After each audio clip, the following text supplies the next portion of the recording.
Honey by Sarah Weeks. Chapter 4. Knock, knock, Teeny Nelson called through the knothole in the fence. Melody groaned. She was in no mood to be pestered. Her mind was going 1,000,000 miles an hour, trying to figure out who Honey was. I said knock, knock, Teeny informed Melody, scrambling up to the top of the fence. Teeny had on a tight pink t-shirt, and her blonde hair was pinned up with 2 silver barrettes decorated with tiny roses. I'm busy, Melody told Teeny, and please don't ask if you can help, because the only thing I need right now is for you to stop bugging me. Teeny crossed her eyes and stuck out her tongue at Melody, then dropped back down into her yard. Melody smiled. That had been a lot easier than she'd expected. Returning to her thoughts, she replayed the end of the conversation with Nick in her head. I can't stand the suspense. You have to help me figure out who Honey is, Melody had told him right before they'd hung up. Why don't you just straight up ask your dad, Nick had suggested. I can't. He went camping, remember? Oh yes, Nick. I forgot about that. Melody had teased her father mercilessly when he'd first revealed his camping plan. Henry Bishop was not exactly the Boy Scout type, but he was the coach of the debate team, and after winning the statewide championship that year, the members had voted unanimously to reward themselves with a Memorial Day weekend camping trip. If he didn't get lost in the woods or eaten alive by mosquitoes, he'd be home around dinner time on Monday.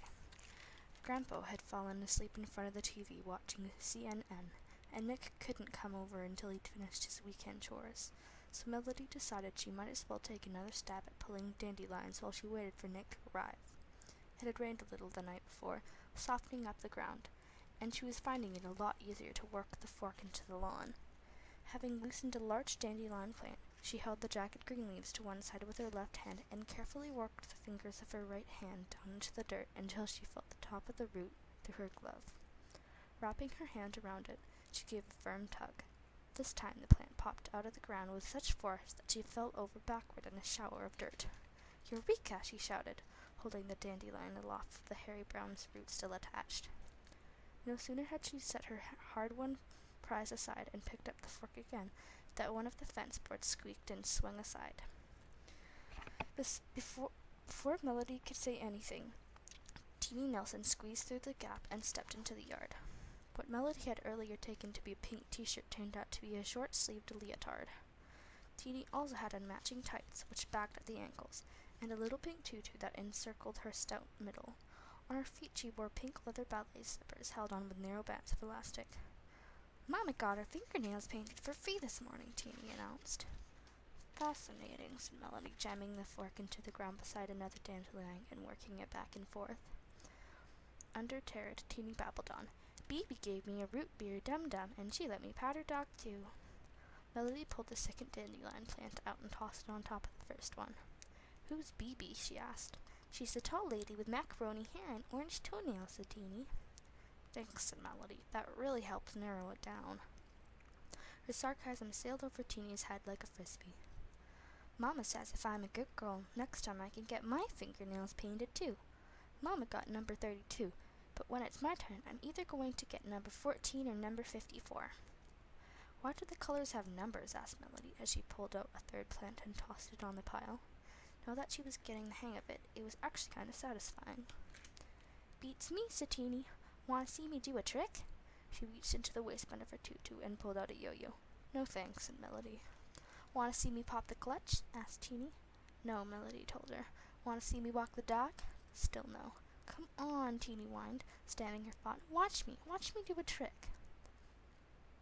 Do you have any idea how annoying you are? Asked Melody. She pulled out a large plant, which actually turned out to be 2, bringing her grand total up to 5.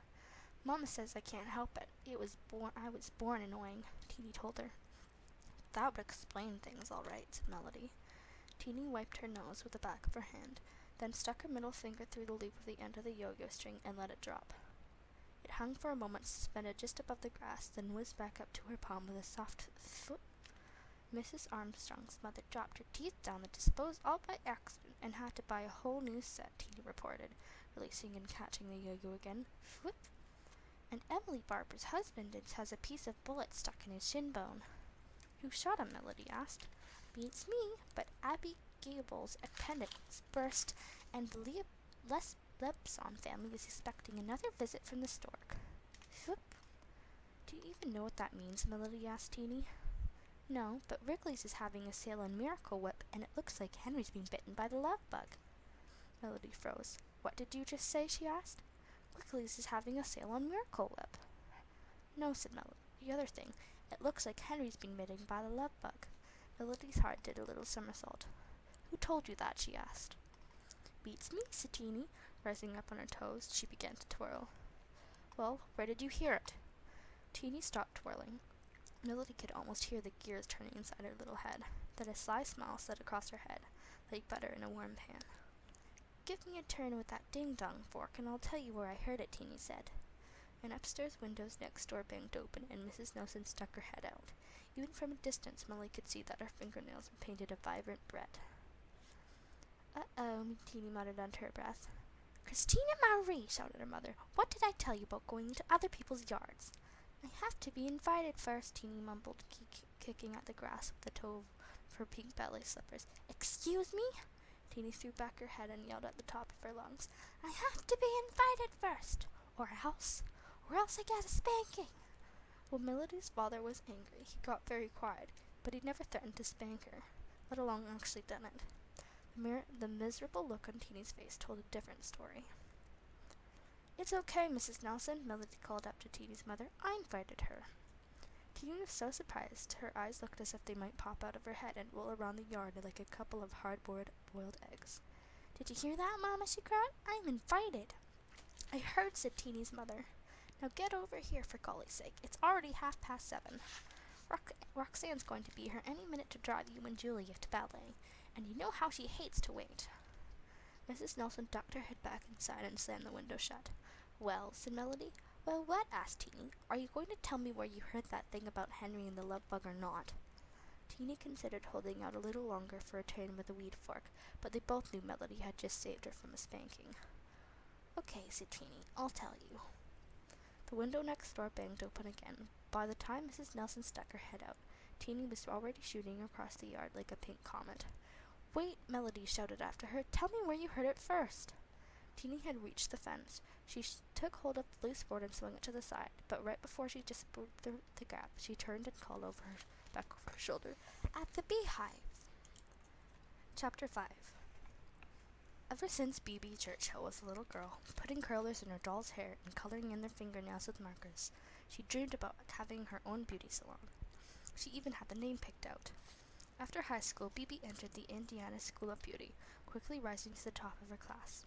She learned how to weave a French braid as tight as a Twizzler, wax an eyebrows without so much as a pinch, and buff a calloused heel smoother than a baby's behind. She could crimp and curl and clip and trim as well as anyone. But the thing that set Bibi Churchill apart from the rest was her uncanny eye for color. Bored with the humdrum nail polish colors available at the manicure stations at school, she decided to try making her own. Starting with a clear base, she added tiny pinches of powdered eyeshadow, patiently mixing the colors until she achieved the exact shade she wanted. For extra sparkle, she added a sprinkle of glitter, then dropped 2 metal ball bearings into the bottle, screwed up the cap, and clickety-click-click shook it until the polish was blended and smooth. What an extraordinary color, one of her teachers exclaimed, holding up a bottle of iridescent blue nail polish Bibi had concocted. I've never seen anything quite like it.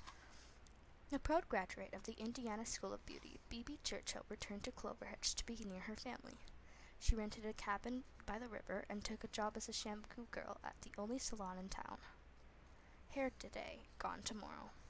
The owner, Devorah Flynn, quickly recognized Bibi's gifts and promoted her to head stylist.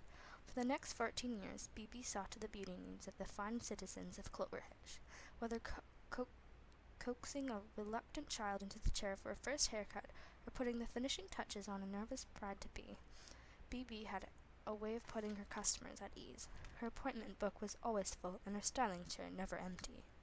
Beauty salons, like churches, are places where people tend to burden themselves and bare their souls. Bibi had never gossiped herself, but she was a good listener and heard more than her share of confessions over the years. Secrets in a small town are about as easy to keep as a snowball on a radiator, but when it came to Bibi Churchill, even the juiciest of secrets was safe with her. One day, on a whim, Bibi bought a lottery ticket at the 7-Eleven on the corner of Marion and Main, and against all odds wound up a winner. After that, everything changed. It wasn't an astronomical sum of money she'd won, but it was enough to make it possible for Bibi to quit her job and begin searching for the perfect spot to open up a salon of her own. There wasn't room enough in Cloverhitch for 2 beauty salons, so Bibi began contacting real estate agents in neighboring towns and found something that looked promising 25 miles east in Royal. The Frosty Boy had seen better days, but the minute she laid eyes on it, Bibi knew she had to have it.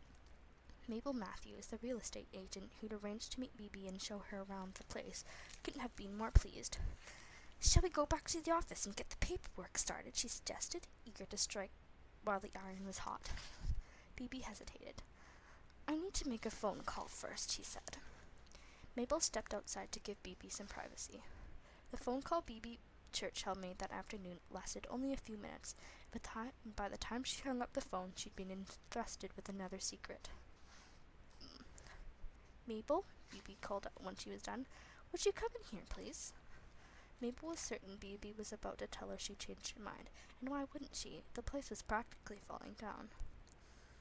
"I could show you something else," she told Bibi. "There's a darling little storefront downtown with a partial view of the river and original—" "I don't need to see anything else," Bibi interrupted. "You can drop the papers. This one is for me." Bibi Churchill's plan was to open her new salon on Memorial Day.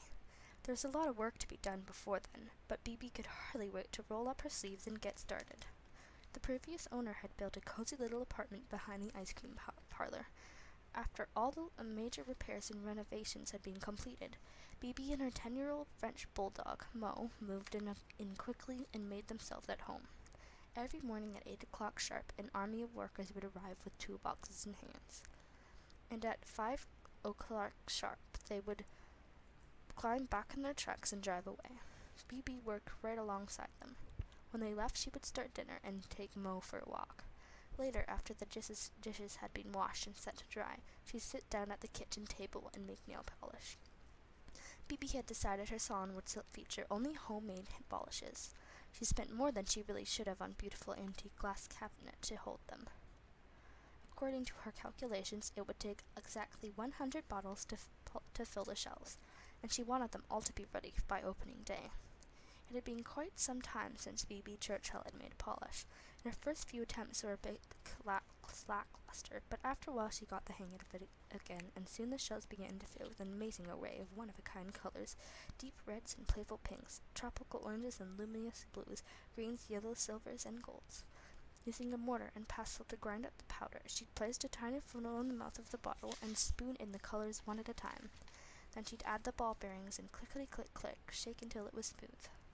Night after night, Bibi worked her magic, and when at last she was finished, the nail polish cabinet glowed like a stained glass window, filling the room with a heavenly light. Slowly but surely, the salon came together. Bibi chose a sunny shade of yellow paint for the outside and installed long wooden flower boxes filled with a medley of pansies, sweet peas, and petunias. Along the front walk she planted honeysuckle and 6 large snowball hydrangeas, carefully sprinkling coffee grounds and grass clippings around the roots so that the blossoms would turn blue. In lieu of traditional sign, she commissioned a local artist to carve a giant honeybee, which she hung above the door on a sturdy wire. Inside the salon, the bee theme continued. The walls were stenciled to look like honeycomb, the styling chairs upholstered in black vinyl with bright yellow stripes. The pedicure tubs were made of golden glass. Giant silk flowers hung from the ceiling. Strings of tiny lights shaped like bees wound around the base of the pink porcelain shampoo sink, and along the back wall of the salon was a row of dome-shaped hair dryers hand-painted to look like beehives. Most of the original fixtures from the Frosty Boy had outlived their purpose, but Bibi did give a few souvenirs: an ice cream scoop with a wooden handle, a large glass bowl that she scrubbed out and filled with candy to place on the counter beside the cash register, and an old photograph which the previous owner had left behind. It was the first thing Bibi had seen when she walked through the door on the Frosty Boy with Mabel Matthews, and she'd taken it as a sign that she was meant to be there. A week before the opening, Bibi sent out flyers, printed on bright yellow paper, offering a free manicure to anyone who stopped by the salon before noon. Then she crossed her fingers and waited for the big day to arrive. On Saturday morning of Memorial Day weekend, Bibi woke up early. After a light breakfast of ginger tea and wheat toast, she got dressed, put a dab of vanilla behind each ear, she preferred it to perfume, and took Mo for a long walk to calm her nerves. By the time they returned, a line of customers was already forming outside the salon. Bibi was so happy she practically jumped for joy. "Welcome," she cried as she hurried up the steps to greet them. "Welcome to the beehive." Chapter 6. Mo had no memory of his mother. His eyes were barely open when she was taken away. The runt of the litter. He felt small and insignificant in comparison to his older brothers and sisters. Food at the puppy mill was scarce, and with all those hungry mouths to feed, more often than not, Mo went to bed without supper. He wasn't much to look at, with his bow legs and bony chest. One day, Mo was out in the yard, watching two of his brothers play tug-of-war with a ratty old dish towel, when a shiny new white car rolled out the driveway. A thin man with glasses and a large woman in a yellow dress got out of the car, carefully picking their way around the piles of melting slush until they were standing next to the chain-link fence. The large woman rested one hand on her belly and shielded her eyes from the sun with the other, searching. After a moment, she pointed to Mo. "That's him," she said. "That's the one." The next thing he knew, Mo was sitting in the back seat of the white car. The thin man with glasses kept glancing at the rearview mirror at Mo, and the large woman was saying, "You are my sunshine, my only sunshine," in a high, clear voice as they sped down the road toward a new chapter in Mo's life. When they arrived at the big house, Mo could hardly believe his good fortune. For the first time in his life, he had more than enough to eat, a soft bed to sleep in, toys to play with, and every day from dawn till dusk the house was filled with beautiful music. The thin man with glasses was nice in a quiet way, but the large woman quickly became Mo's favorite. She smelled like lilies of the valley, and delighted in spoiling Mo with treats, fussing over him like a mothered hen. Mo finally knew what it felt like to be loved. He filled out and grew stronger, and thanks to the large woman's patience and gentle reminders, learned to mind his manners and do as he was told. One day the large woman surprised Mo with a gift, a heart-shaped silver pendant with his name engraved on it. "You're a good boy," she said as she fastened the chain around his neck. Mo was so excited he raced around the room wagging a stubby little tail until it was nothing but a blur. He loved the way the pendant jingle-jangled when he moved, and the way it made him feel like he belonged. What would his brothers and sisters think of him now? How envious they would be of his wonderful life. Mo loved his new life, and hoped it would never change. But one morning in mid-March, he woke to a strange sound coming from upstairs. High-pitched and urgent, it hurt Mo's ears and set his teeth on edge. No one came downstairs to give him breakfast, and soon the house began to fill with strangers. The hurried clicking of their heels on the steps frightened Mo. He took refuge in the back room, curling up on the blue velvet couch to wait for everyone to leave. There was no music that day. Dinner time came and went, and when the last of the strangers had finally left, Mo crept upstairs to the bedroom. The large woman was asleep, her hair spread out on a white pillow behind her like a halo. Beside her on the bed lay a small bundle wrapped in gray cloth. An unfamiliar odor lingered in the air, something damp and fresh like new-cut grass. In the corner of the room, near a window, stood the thin man, his head bowed, his shoulders slumped. Behind the lenses of his glasses, his eyes were like two bottomless black holes. When he saw Mo, his face crumpled and he began to cry. "Go away," he told Mo. "Please just go away." The next morning, the thin man with glasses came downstairs to give Mo his breakfast, something he had never done before. The man didn't warm up Mo's food the way the large woman always did. He dumped his can straight into the dish, and he forgot to fill the water bowl and give Mo his vitamin. A few hours later, the man went out, carrying the gray bundle in his arms. As soon as he was gone, Mo went looking for the large woman. He searched the house from top to bottom, but she was nowhere to be found. That afternoon, more strangers came to the house, all of them dressed in black. Among them was a tall woman with a kind face and a soft voice. She smelled like sugar cookies, and there was something about her manner that immediately put Mo at ease. She was the last of the strangers to leave that day, and before she did, she knelt down beside Mo and spoke to him gently. "Don't worry, Mo," she told him. "Everything's going to be okay. You're going to come live with me for a little while. Would that be nice?" The tall woman took Mo home with her. That night she fed him leftover chicken and dumplings and lit a fire in the pot-belly stove to help take the chill out of the air. Mo curled up on the couch in front of the stove, but he couldn't sleep. He was grateful for the tall woman's kindness and the delicious chicken and dumplings, but he couldn't stop thinking about the big house and the wonderful life he had left behind. Where had the large woman gone? Didn't she love him any more? Right before Mo had left, a thin man with glasses had bent down and patted him on the head. "Just for a little while," he said, as he undid the clasp and slipped the silver chain from around Mo's neck. Now Mo missed the jingle-jangle sound and the way it made him feel, like he belonged. Exhausted, he finally closed his eyes, as the fire crackled on the pot-bellied stove and the moon hung like a shiny gold pocket with watch in the sky. He had dreamed for the first time. The image of a girl danced behind his eyelids, sunlight caught in her long yellow hair. And when she threw back her head and laughed, Mo's breath quickened and his heart began to race. The girl stopped, laughed, and looked at him with wide eyes. "It's you," she whispered. Then she ran to him, threw his arms around his neck, and Mo followed her home. This was where he belonged, where he was meant to be, with her, if only he knew who she was.